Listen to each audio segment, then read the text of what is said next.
Box office पर अपनी नई फिल्म रिलीज भूल भुलैया 2 की धमाकेदार सफलता के साथ कार्तिक आर्यन एक नई ऊंचाई पर है। दर्शकों की उन पर बरस रहे प्यार और तारीफ के लिए एक्टर बहुत आभारी है और उन्हें मिलने वाले हर मौके पर वो उनके साथ काफी अच्छा वक्त बिता रहे हैं। वैसे भी कार्तिक को अक्सर अपने फैंस के साथ गुफ्तगू करते हुए देखा जाता है, क्योंकि ये उन्हें खुद भी पसंद है।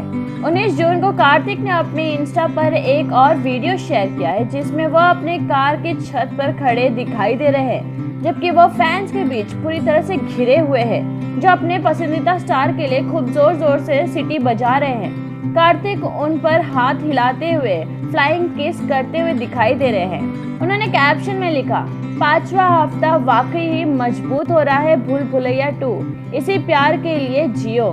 भूल भुलैया 2 ने बॉक्स ऑफिस पर 175 करोड़ रुपए का आंकड़ा पार कर लिया है और अपने 5वें हफ्ते में जोरदार कमाई कर रही है। ऐसा लगता है कि कॉमेडी ड्रामा अपने बेहतरीन दौर के अंत में 185 करोड़ रुपए के कलेक्शन की ओर बढ़ रहा है।